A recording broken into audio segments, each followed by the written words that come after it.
How we doing, everybody? It's Wardy here. It is January 23rd, Friday. At the time this video first dropping, and oh baby, do we have ourselves quite the jam-packed segment breaking down all the latest news and rumblings in Mets land. Headlined by the fact that the Mets are in fact still in the market for another outfielder. We're going to break down an abundance of options the Mets may have presented in front of them regarding what exactly that outfielder could be. We'll get into where that reporting stems from over the past 24 hours and so much more. From there, we'll also get into the latest on Freddy Peralta, as he, as a surprise absolutely nobody, has the appetite to be extended by the New York Mets. We'll get into the likelihood or unlikelihood of that coming to fruition, what kind of dollar amount could get the deal done on that front. We'll also talk about another starting option that the Mets are still involved in the market of, and that is, yes, southpaw Framber Valdez. We'll talk a bit on Valdez, we'll talk a bit on Tarek Skubal, and why, as much as I want Skubal, I will be surprised if the Mets land him at this point in the offseason. A bit on the Mets acquiring Vidal Bruhan that we saw from Minnesota Twins this past day, and much more. Hit that like and subscribe button on your way in, everybody, and let me know your thoughts, reactions, and most certainly analysis in the comments down below regarding everything that we're going to be breaking down in this one. And shout out to our amazing sponsors at SeatGeek that have you covered for all of your ticketing needs. Use our promo code link down below, WARDY10, that is WARDY10, because you're going to get 10% off whatever you need in the ticketing space, as well as our great friends at Sleeper Fantasy that have you covered for all things there in fantasy sports. As you guys can see down below,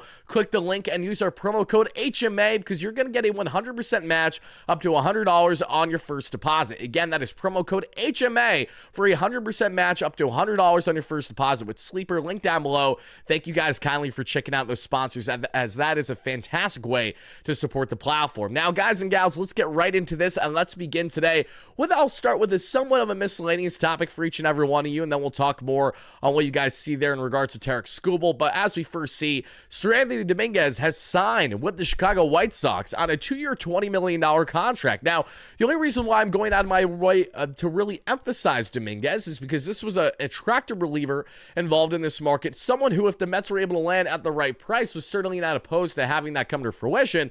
Another right-hander, but obviously has massive upside, and the White Sox bring him in on a 2-year, $20 million contract.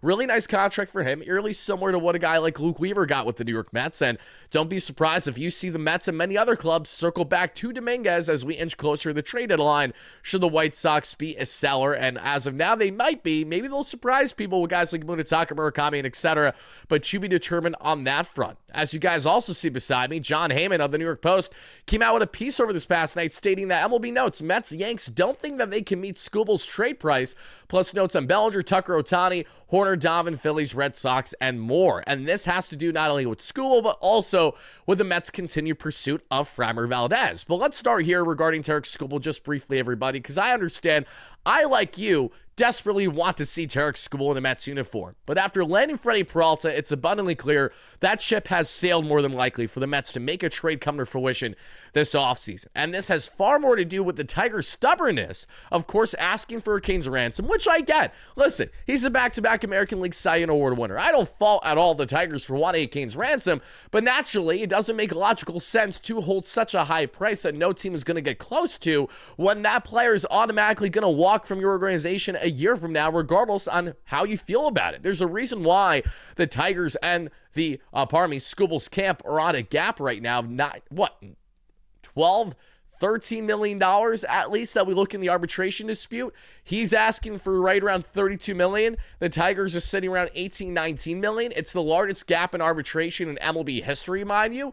So the writing's been on the wall for a while that Tarek Skubal, who's been at a $300+ million gap as is in previous extension talks with the Tigers, is not going to be a Detroit Tiger after the 2026 season. Now, understanding this, you would think that the Tigers may have a greater appetite to trade away their star pitcher, who brings north of a 7 WAR value per season to any team that has the luxury of acquiring him. However, the Tigers currently seem more comfortable riding it out with Skubal to begin the season at minimum, and then depending on where they stand come the trade deadline, may dictate if they really feel it's warranted to trade someone like him away while still seeking success. Because let's not forget, the Tigers are not opposed to being sellers at the deadline while still having success. I think of their 2024 run in particular, when they did something that no one was really expecting, that was by trading away guys that we saw in the time in Jack Flaherty, Andrew Chafin, Mark Hanna, and they went on to have a tremendous second half this season and surprised everyone by making postseason play. In 2025, with greater expectation, the Tigers failed miserably to meet them towards the latter half of the 2025 season, fell flat on their face come postseason time, and now here we are today. Tarik Skubal, a hot commodity, the massive trade chip, the best pitcher available, the best pitcher involved in all Major League Baseball at the moment. The Mets do want to get a chance to really land him. The likelihood of that happening will either be A, at the trade deadline if you're going to give up a King's ransom then, while other teams like the Dodgers, among others, go heavily after him, or B, when he inevitably hits the market a year from now, seeking north of 200, not 200, let's do that times two, $400 million for a long-term contract. So, love Skubal. I hope the Mets can land him at some point, but it's obvious that after landing Freddy Peralta, the likelihood of them trading all these assets to land someone like Skubal before the season starts is not impossible, but like you, I too will be genuinely taken back should that actually come to fruition. Now, Skubal's not the only guy that I want to talk about in this one, because it was also mentioned by John Heyman that the Mets, of course, have been in the market regarding Framber Valdez, but there's one key wrinkle regarding this and Valdez, which is not surprising. This is something that we have talked about endlessly on the platform regarding the pursuit of Framber Valdez, and that was as follows. The Mets are not going to bring in a guy like Framber Valdez unless they get short-term high AV with likely opt-outs. I said this with Will Salmon of The Athletic in our hour-long segment yesterday, which I implore you guys to check out after you guys get a chance to watch this, and thank you so much to everyone that has already. I appreciate the support there, but I said that right now, we're looking at a Framber Valdez that's likely going to fall in the category that Blake Snell did a couple years ago before he signed his contract with the Dodgers, and that was a short-term high AAV deal with multiple opt-outs that he signed initially with the San Francisco Giants. That is all the making of what I think we're going to have with Valdez right now. If I'm being transparent, Valdez's market might really continue to drag out until we get to right around pitchers and catchers reporting, because they report, the second week of February? We're not that far from now. We're only a couple weeks away, everybody. So, bearing that in mind, Framber Valdez knows he's not going to get the 7 years he wants. As much as Dylan Cease got those years, and maybe you think it's not justified, Valdez is a little bit older, didn't do himself any favors throwing out as catcher this past year, even though I don't really think that carries as much weight as fans make it out to be from all I've heard in the industry. Point stands, as good as Valdez is, he's a better player profile on a 3 to 5 year contract with likely opt-outs. And if the New York Mets find themselves in position where he kind of falls in their lap, the way that Alonso fell in their lap a year ago, then okay, let's make Valdez happen. And let's have a three-headed monster of a rotation for 2026 of Freddy Peralta, Framber Valdez, and Noel McClain. Tell me how that isn't one of the best ones in all of baseball, because that's absolutely what that would be. And that's why I'm still salivating at the mouth of the thought of Framber Valdez, because for those that criticize him, all you look at is the upside. I look at a guy that's a World Series champion. I look at a guy who obviously has dominated the past half decade for the Astros. I look at someone who's been able to handle both regular season and postseason without a problem. I look at someone who's a guaranteed to give you north of 200 innings every single season for the next couple years still. I look at a guy who has been able to handle every situation imaginable, so there's nothing you can really throw Valdez's way that he's not prepared for, with maybe the expectation or the adjustment of handling a bigger market going from Houston. That's a big market in its own, but it's not nearly the same animal from a sports point of view in baseball than what you see in New York if, say, he landed with the Yankees and Bronx, or now with the Mets and Flushing Queens. So I see all the pros and cons with a player profile like him, but I, too, am not at all the appetite to go after someone like Framber Valdez that we would see on, say, a long-term contract. But short-term, high AV, I think, is very logical as a potential fit for this organization. I do hope it comes to fruition, but if Valdez does not happen, then don't be surprised if you see the Mets dabble more in the market of the retreads, funny enough, the former New York Mets that might become Mets again in the mid to lower tier options, whether it's a Chris Bassett, who is still a horse, even though he's pushing north to 40 now, whether it's going to be Griffin Canning, who doesn't have as much upside as Bassett, you could argue, but of course can eat a lot of innings and be utilized in various ways, and has some unfinished business here after his unfortunate Achilles rupture this past season. Or Jose Quintana, who every single year, regardless of his fastball velocity dropping and dropping and dropping, he's still having success and is a lock to give you over 100 innings without thinking twice about it, And that's something that Will Salmon really reiterated in our conversation yesterday. He's really bullish on someone like Quintana. He respects his game a lot. So who knows? Maybe the Mets do run it back with Q after letting him walk when they should not have let him walk a year ago after the injuries that happened to Manaea Montas before the season started. We were all screaming and crying at David Stearns to go out and get another starter. They didn't do that. He went on to have a very successful season yet again, this time now with the Brewers. The underlying numbers weren't sexy, but it doesn't matter because he gets outs, and that's what you're looking for. So whether it's a Framber Valdez, in which the Mets continue to be opportunistic on short-term high EV, or if it's someone along the lines of what I just mentioned, more on the lesser end, doesn't have as much upside as someone like Valdez, but it's still another arm to bring into the group, I'm not opposed to that either, but I think it goes without saying, and apologies for the audio running, everybody. I meant to mute that. But it goes without saying that if you're the New York Mets here, and this is what we'll reiterate in our conversation as well, is that if the Mets are going to add another starter this offseason, they're going to have to subtract from their current rotation makeup. So whether that is trading a David Peterson, maybe getting a suitor for Sean Manaea if they're willing to eat some of the money, but the Mets eat a good portion of it. I don't anticipate that that'll happen, especially with the injury risk with him this past year and coming off of not needing surgery on his elbow with that loose body, bone spur, whatever it was. I'm not entirely sure. But what I am sure of is that obviously if the Mets do add another starter, someone else is going to go. So whether that means that the Mets trade, say, Christian Scott, whether that means that they traded David Peterson, Senga is someone who they've tried trading, but obviously hasn't come to fruition. So the expectation currently, per David Stearns, is that he will be in this rotation. So your guess is as good as mine as to what exactly that starter would be now that Brandon Sproat has been dealt.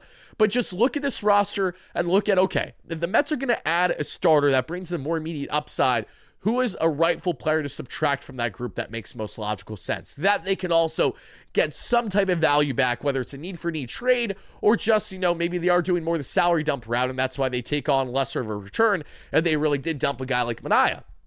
Not entirely sure what exactly the vision will be for the Mets there, but what we do know is that it is still very much a possibility that they add another starter. Now, I also will say that we'll state in our conversation that he'll be surprised the Mets land Valdez after they brought in Freddy Peralta. But the reason why I say that you shouldn't think that that is a guarantee that they won't land Valdez is solely because in the end of our segment, I asked Will verbatim, what are things that have surprised you, if at all, this offseason? And he rattled off various things that have surprised him this offseason, including the amount of core group pieces that the Mets parted with.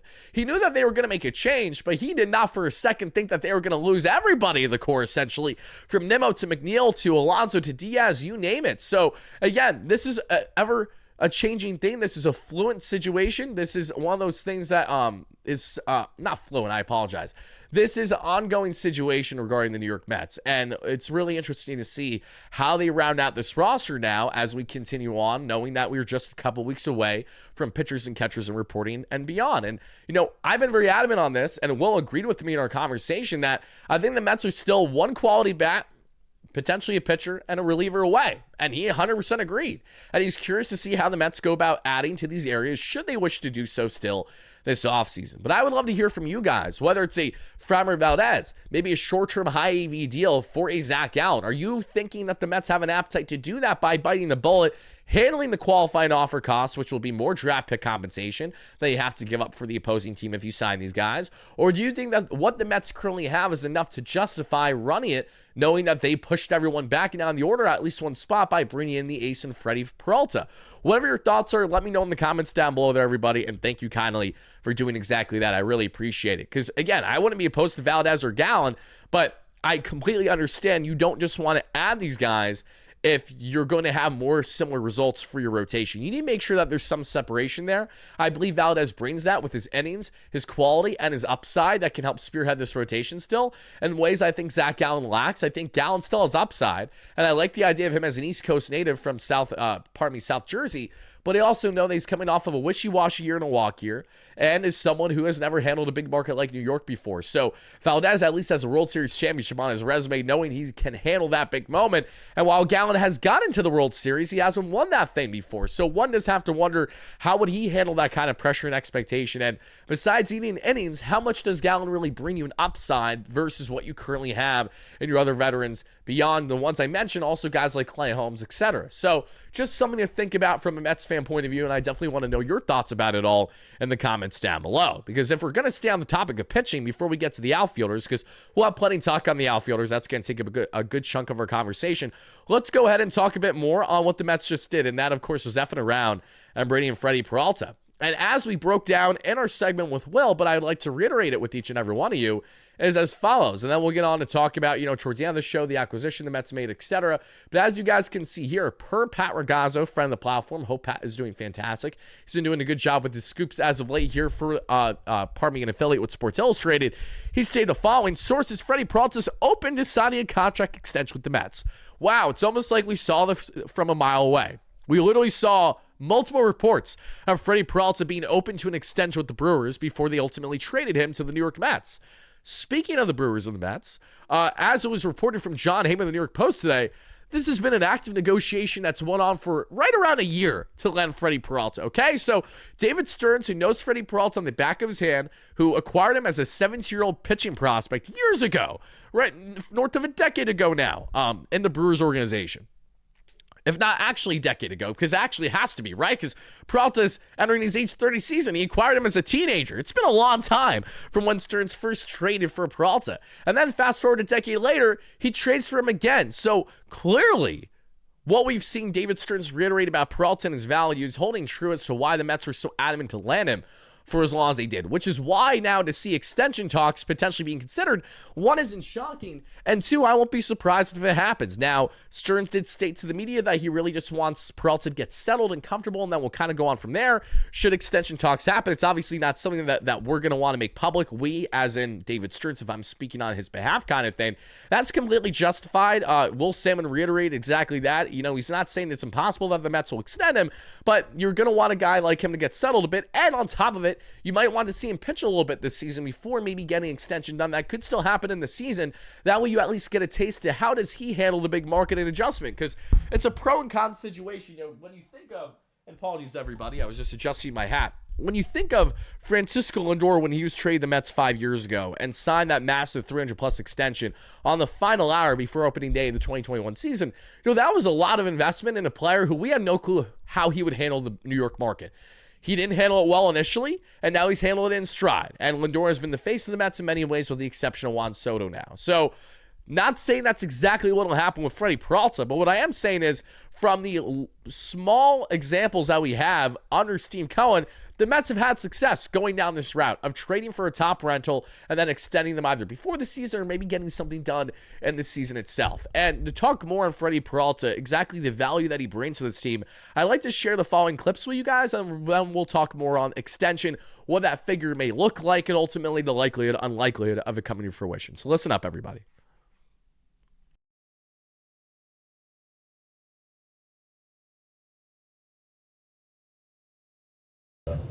Now a decade later, you trade for him again. One of your first moves as Brewers GM was trading for a teenage Freddy Peralta. And now a decade later, you trade for him again, potentially as your ace. Just tell us about his development over the years. What's helped him become a dominant top-tier starter? Freddie has so much going for him. He's a tremendous athlete, first and foremost. He knows how his body works so well. Even as a really young kid, first entering the Brewers organization, became apparent how good of an athlete he is. He has tremendous aptitude. He's very smart. He takes instruction very well. And over time, both in the minor leagues and major leagues, has made these really quiet tweaks to his game that have yielded big results. And then the last part is he's a tremendous person. And anyone who's interacted with Freddy Peralta during his time in baseball comes away impressed by him, his authenticity, how he treats people, and his work ethic. And I think you put all that together and you get one of the best pitchers in baseball. During the season, if we play a day game normally during the season, everybody knows that we're going to my house after the game. Everybody. Sometimes they don't even ask. Right. What time? And I say, okay, just get there. That's it. And we do something on the grill. I have somebody there that cook for us all the time. And, I keep that because I like to, that's how I am. And I love them to see me that way. That helps me a lot, around the clubhouse. Everybody knows, coaches, players, they all know that I am that way. I invite everybody, don't matter, just get there. And they see me that way. I don't really try to be like a leader or something. It's just something that they see me that way. If we play a day game, no.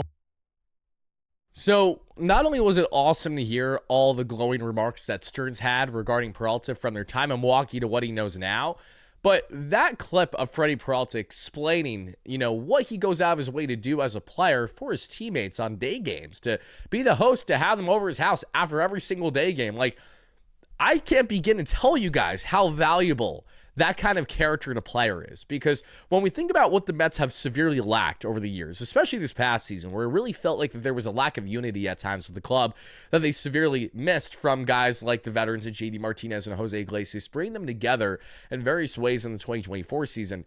This is a Mets team that's been in dire need of not only a clubhouse shift in culture, but guys that can really help bring this as a tighter-knit group than what they currently had. And for Marcus Semien, who was the longtime captain there that we saw for the Texas Rangers, who is known for doing exactly things along these lines, on bringing the players together. That's why he was doing training at Baylor University with literally Jet Williams and Brett Beatty before Jet got traded this past week. Like, there's endless examples, when you think of Brandon Nimmo being the guy in spring training that usually would spearhead the team and their families to do a group mini golf outing together, among many other things. Like, it's these little things that go such a long way in helping build clubhouse culture, but also having guys consistently buy in and day out. And knowing that he does this specifically after day games, I'd like to think will hopefully be a motivator for the Mets to do better in day games, because they've been absolutely dreadful in day games. Well, it feels like my entire past half decade of covering this club. And yeah, I'm getting old. I can't believe I'm going into my 6th season covering this Mets team for a living. But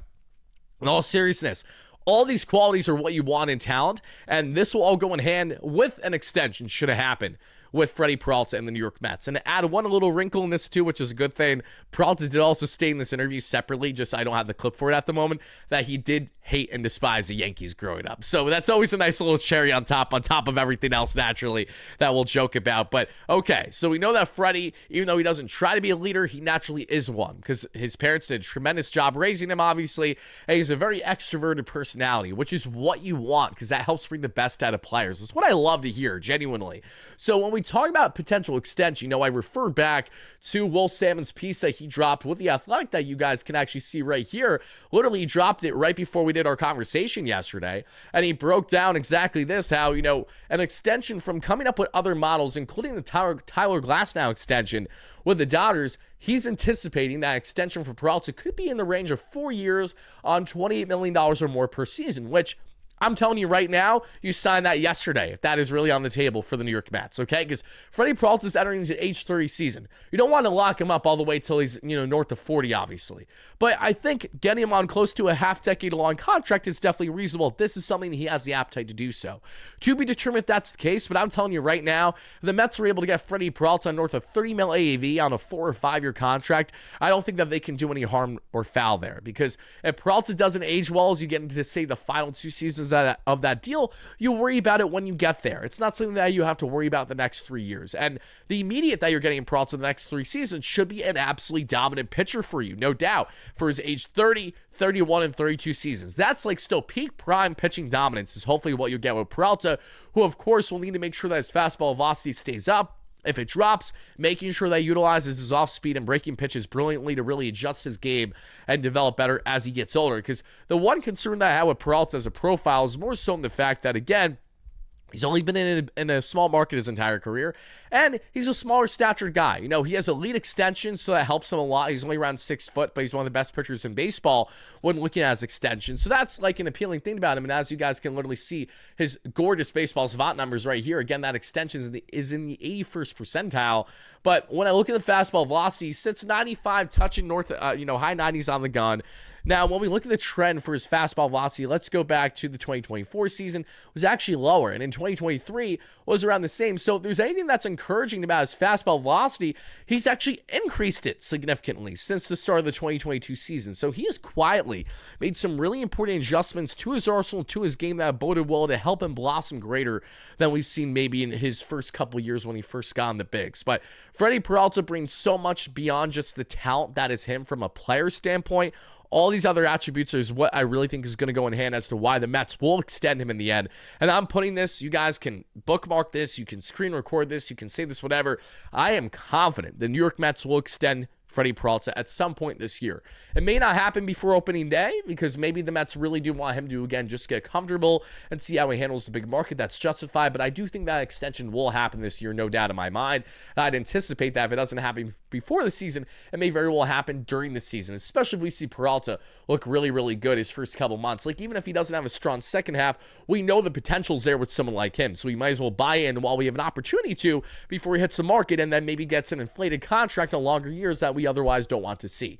To be determined if the Mets get an extension for Peralta done, but all I'm saying is it won't be shocking, and I do have a level of expectation currently that I believe it's going to happen, knowing the strong willingness he has. He's not a lot of talents are open and willing to be extended, and that's reiterated publicly, mind you, okay? This is why we're grateful that we don't have to deal with this being an actual Scott Boras situation at the moment. So now to go on from talking about Freddy Peralta, everybody, because we talked about him plenty there. Let's get into the outfielders, because I'm sure this is what you guys want to know. Now, in case some of you guys, again, did not see my conversation with Will, head over to my YouTube channel and click on our latest video. It says Mets Exclusive Insider Will Sammon Talks Mets Moves and What's Next. I'll preface by saying that I do apologize. I realize that the audio was not the best on Will's end, and at times it can be a little bit overbearing if you just don't enjoy at times there being like a little slight like cracking or popping noise. Unfortunately, that was out of my control. That's just more on his end on how his computer, whatever he was using, connects to my software. So I wish I was able to fix that, but that was not an issue where I had to troubleshoot it. That was on his end. That's unfortunately out of my control. So it's a great conversation, hour long, and we have a lot of juicy information in there, but including that juicy information, Will gave us some insider news, which is that the Mets are still very much in the market for an outfielder, and his expectation essentially is that the Mets are going to add another outfielder. I asked him point blank, are the Mets more likely to add another outfielder or another first base / DH type? And while the Mets may still add another first base / DH type, the likelihood is that they're going to add an outfielder. He pretty much spoke on it as it's basically a certainty of going to happen. So let's come up with, okay, who are outfielders that make sense for the Mets, specifically on a part-time role? Because Salmon did come out with a piece with The Athletic later this past night, which broke down that Carson Bench is already at Port St. Lucie. He's been training with the Holiday family previously that we saw, with, of course, Matt Holiday and everyone else, which is really, really cool. So love that for Carson Bench and his development. And Bench is already at Port St. Lucie getting ready for what's going to be a massive year for him. You'll love to see that from the young players, no doubt. But Bench is not a certainty in what you're getting still. As much as I love Carson Bench, our top outfield prospect, I really think he's going to blossom this year. The Mets need a bit more cushion for this outfield. And that's why adding a platoon bat, a guy that doesn't need to play every day, but if you have to give everyday reps, can handle his own without a problem, is a viable thing. So when we figure out who makes logical sense for this Mets organization from a not full-time outfielder, but more of your part-time outfielder, and may get increased or decreased playing time depending on what happens for the rest of the team and roster, let's just go ahead and start by talking about the guy that Juan Soto desperately wants back, and that's Starling Marte. Because listen, I look at this Mets lap right now, and I say, oh, okay, there's still room for Marte to get some reps at DH. There's still room for him to get some reps in the outfield on, one-offs if you really need him to. And Marte only played in half a season this past year, maybe a little bit more in games, but only 329 play appearances. I don't want to see Marte get that much playing time next season, but I think there's a collective agreement that Marte probably is not opposed to coming back, and the Mets are not opposed to bringing him back either. They just want him back where his role will be whatever they deem best fit. And if Marte's down for that, so am I from a fan point of view, because Starling was really, really clutch for the Mets this past season. Again, he can bat anywhere from 270 to 280 and his sleep. Still batted 12% above league average as a hitter, all things considered, in his age 36 season. He's not getting any younger. He's going to be 37. He's best buds with Juan Soto. Juan Soto heavily credited Starling Marte for really him breaking out of his shell this year. So for all those reasons, I want Starling Marte back from the leadership qualities. And knowing that the Mets may have to use Marte in a role in left field sometimes for if Bench doesn't look good there, then you figure out if you have to add someone else by the trade line, or you obviously, if you don't trade Brett Beatty, he's a guy that may be able to handle his own in left field and get some reps, and his bat might be better than any of the guys we're talking about, from himself to Marte or to Bench, So I think the Mets want to keep this bit of, rotating door of creative options in left field. That's why I do not anticipate that they're going to trade for, say, a Jaron Duran type until proven otherwise. I think that the Mets already made that big splash of landing a true outfielder that can play all over the outfield, and Luis Robert, and I'd anticipate that should they go ahead and land a short-term option for, kind of platooning the corner outfield, that Starling Marte is probably right towards the top of the list as someone that they would like to run it back. As long as A, Marte can handle his own on left, and B, he has the interest in coming back, and I'm sure he absolutely does. So Starling Marte, this was something that I never really thought I was going to say beginning the 2025 season, that I would want to run it back with him a year later. But he showed you, and pretty much every sample size that he was involved in, that he is absolutely still a valuable player, especially depending on how you utilize him. And I think the leadership is just so important with a player like him. And if he's going to keep Juan Soto happy, if he's going to only bode the Mets in the right direction with their clubhouse culture, then I can't fault the Mets if they want to run it back with Marte, knowing that there's room for specifically a player profile like him. And the reason why I say that is because I don't see a chance in hell that the Mets begin the 2026 season with Vientos, Beatty, and Mauricio still on this roster. One has to be dealt. They already traded Acuna, but even after trading Acuna, you still have a massive logjam. I'll be very surprised if the Mets do run it back with all three of those young players. I think one will be dealt, which will further open the door for a guy like Marte to, again, get some reps off the bench, maybe get some days on the DH when you want to have Polanco there at first base, and maybe you don't want Beatty at DH because maybe you think Beatty has more value in left field for you. If I'm being transparent, Beatty will probably be a better left fielder than Starling Marte right now because Marte is very limited in his mobility. I don't exactly know what we would be getting there in left field. And, when I think of platoon bats, I think of Jesse Winker because the Mets could use another lefty bat in this lineup, especially in the outfield. There's no denying that. It wouldn't be a bad thing for them per se. But Jesse Winker literally not actually, but Buddy just dropped dead out of nowhere in his doubleheader against the Cardinals in May with the one effing play he made in the outfield. It was a rainy day game for the first half of the doubleheader. Blades Hiddle was on the mound. A ball goes in his realm there, and the first throw he makes is the last effing outfield play he made for the Mets, and the only play he made for the Mets will feel like all year. He comes back barks up, and he can't play again. So I think Jesse Winker's too much of an uncertainty with his health for the Mets to try to run it back with. I love Jesse. I love the vibes, but I think he would even make lesser sense, a good amount of less sense than someone like Starling Marte. So I definitely want to know your thoughts of your for against running back with Starling Marte. Because listen, if you're not going to run it back with Starling Marte, if his market isn't there, why not run it back with Harrison Bader again? This is another one. And if I'm being honest with you, Harrison Bader is probably the most attractive outfielder we're going to talk about today when looking at defensive value that he brings and a bat that obviously made some major adjustments in the right direction this past season. Bader picked up his bat speed tremendously and was pulling and lifting baseballs at a much greater clip than what he was previously doing. That bat speed is what really gave him more success in 2025 with the Twins, where he killed us in May in that series, where he helped single-handedly win that series. And Justin Hengeman's MLB debut for the Mets, I remember like it was yesterday, as well as when he got to the Phillies and killed us later on down the stretch in the season too. Bader's a glue guy, and Bader lost his job in the second half of the 2024 season to Tyrone Taylor. Since then, Tyrone Taylor has been aging more like milk with his bat, while Bader's making proper adjustments. And Harrison's a New York native. His family's from New York. He loves not only being in New York, but he loved playing for the Yankees and the Mets. And I'd imagine that if he has an opportunity to be back in the New York market, he's not opposed to doing that. That's why he never spoke down on the Mets after leaving the organization, only spoke glowingly of Steve Cohen, etc. I don't think that he wants to burn that bridge. So for me, the only reason why I don't think Bader would happen is more so because he may get a more guaranteed role elsewhere. My question is, what is the team that's going to present Harrison Bader a greater role elsewhere? I'm not entirely sure.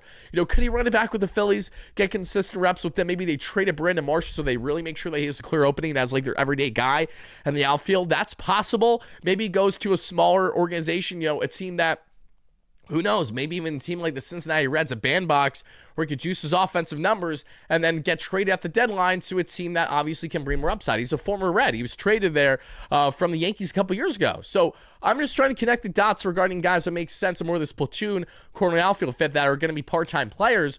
If Bader's willing to be added to the organization where he's going to just have to play his way to get more continued playing time, then okay. But if a greater opportunity presents itself elsewhere for Bader, where he will have more of a guaranteed role, where there will be less of, what am I going to be doing today? Because you know what you're going to be doing. Then I can't fault the guy if he's going to want to go elsewhere. So all I'm saying is if Bader's market does not materialize the way that he hopes, and it doesn't look like it's going to right now, FC doesn't sign until closer to, pitchers and catchers reporting, which is the expectation with these kind of player profiles, then don't be shocked if you see the Mets continue to circle him because they've been involved in his market that I know confidently. And I don't think that landing Robert completely deters him from still adding a player like him. It just really would be up to him then with how consistent he would be playing, because you're going to have to try to make sure that you beat out Carson Bench, your top outfield prospect that you're obviously going to want to give some keys to and a leash to this year. So, apologies everybody, but definitely curious to know your thoughts in regards to one Harrison Bader, because the Mets don't want to go the Bader route. Maybe to go the Austin Hayes route. Let's stay on the topic of former Cincinnati Reds, right? Listen, I'll be honest with you. I don't love the Austin Hayes fit. He's a guy who I know can handle lefty pitching without a problem. But beyond that, there just isn't a whole lot to love in a player profile like him, if I'm being completely transparent. And what I mean by that is Austin Hayes' numbers this past season are not bad, especially in a platoon corner outfield fit for a guy that isn't playing every day. I'm really being nitpicky here. But the reason why I'm being nitpicky is because I look at these offensive numbers. His metrics aren't good at all through Baseball Savant, which again isn't shocking for a player like him. But this is a guy who really thrived because he was in a bandbox with the Reds, okay? This is a player that if he was, say, at Citi Field from the start of the 2025 season, more than likely he's not putting up these same kind of numbers. And it's probably a little bit below league average as a hitter. So Austin Hayes has been connected to the Mets multiple times this offseason because of that we've seen, that being Mr. John Heyman. And he is someone who's been in the NL East for a cup of coffee. We saw him there with the Philadelphia Phillies in the second half of 2024 after he was traded from the Orioles. Had a very solid first half of the Orioles. Got traded to the Phillies. Dealt with an ailment that basically had him sidelined for like his entire Phillies tenure. And then, bam, he signs with the Reds, trying to get those offensive numbers back. And even in the bandbox half the season, Austin Hayes' numbers don't really jump out on you. But, again, beggars can't be choosers here, and this is me being nitpicky for a guy that would not be playing every day for the Mets. And a guy who I'm sure the Mets would be more than content with having ride more of the bench should Carson Bench best him and they're kind of battle in the corner outfield. And that's why I do think that Hayes is a potential fit for this organization, but he's just not a personal favorite of mine. I think some other fans out there like him a lot more than I do. The Mets bring him in okay. We'll see what he can provide. He's kind of that Mark Canha type profile, even though he doesn't grind out his at-bats to get on base nearly as good at a clip as Canha did when he was at his peak prime going back to his time with the Athletics, and then a bit of year one with the Mets that we saw in what was a really, really fun first half of the 2022 season. Remember when Canha hit those electric 2 home runs against the Phillies, help us win in extras, helping us like single-handedly rally back? I love that, but Mark Canha's days are done as a valuable player in this Mets organization. Austin Hayes still brings value to the table, so we'll see. But listen, if the Mets are going to add one more outfielder, if they're going to be in the market, which I think that they should be in the market for, is a lefty bat. Specifically. Not that they need to. I just think it makes more sense given the current configuration. The slap right now is looking pretty. I'm just trying to actually, figure this out in my head. From Jorge Polanco and Francisco Lindor, who are going to bat more on the left side than the right side as switch hitters, to Juan Soto and Brett Beatty, you don't really got anyone else that's a lefty option in your lap for the most part, right? So, with the exception of Mauricio, and who knows if he's even going to be on this team. So bearing that in mind, and knowing that the Mets really don't have much lefty options like they previously did, why not go out and land the one outfielder that's available that I think could be a really sneaky good pickup for this organization? And that's Mike Tauchman. I really think Mike Tauchman could be a fit. Call me crazy, but Tauchman, the former teammate of Luis Robert, which would not hurt in the sense of bringing in a player like him, I don't think would be a bad fit at all. I think Tauchman would make a lot of sense because A, even though he's not elite defensively, you don't need him to be in left field. B, he's someone who's steadily been hitting for really solid contact and has had solid levels of power that we've seen each of the past 3 years for the White Sox. We've seen this guy handle various markets in his career, obviously.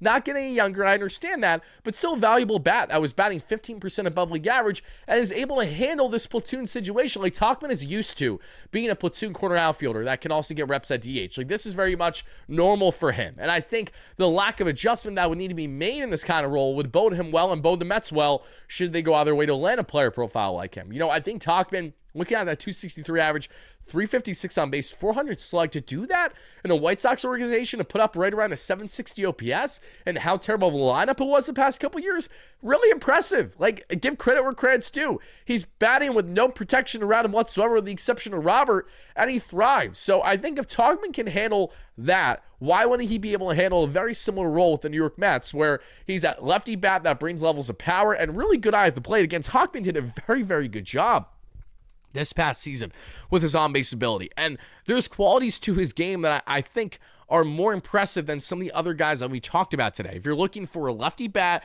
that can bring you levels of power, if you're looking for someone who also can help the adjustment of Luis Robert as a former teammate of his from each of the past couple seasons, that doesn't hurt. And you're bringing in a guy that still brings immediate value both off the bench, in the outfield, and is a nice little variation from what you currently have. So that's kind of more what I'm getting at with talk. And I understand when we talk about handedness, I'm not counting Carson Bench, and I should when looking at lefty or righty splits. I completely understand that.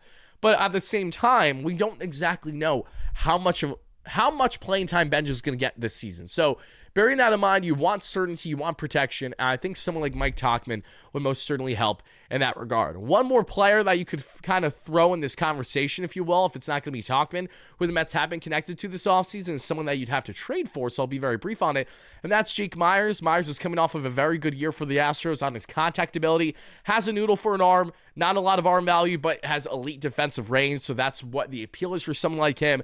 No power whatsoever, though, and a guy that's going to hit for high contact and grind out his at-bats. Another guy that's used to handling limited playing time, so someone who I'm sure could adjust well with the Mets if he's splitting time with Carson Bench and maybe loses his job to Carson Bench throughout the course of the season.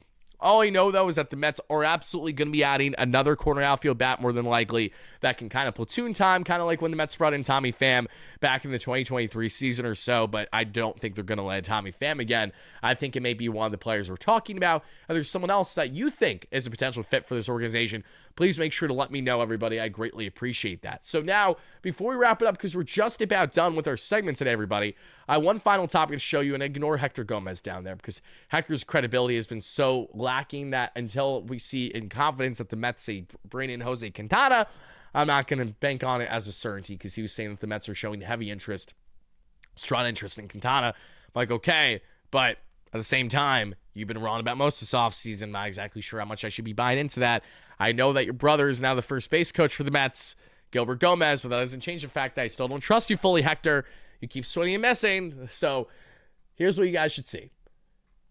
The Mets made a very smaller level trade this past day, and that was by bringing in Vidal Brujan, who plays literally all over the place. Now, Brujan's interesting because when he first burst on the scene in his major league career, he showed some immediate upside, no doubt, but he has obviously struggled to be more of that everyday MLB player since then, and he's a guy that has very limited value in what you're getting. Now, the easiest way to explain why the Mets traded for Vidal Brujan is because they're bringing in a utility player that very well can make it easier for them to stomach if they're going to trade one of Mark Vientos, Brett Beatty, or Ronnie Mauricio. I think that makes a lot of sense because Brujan's 27 years of age. He may get more reps at AAA, far more than the major league level, because he only had 95 plate appearances this past season, but he was utilized all over the place by the Twins. I mean, he can play third, second, first, outfield. Like, he plays everywhere that is asked for him.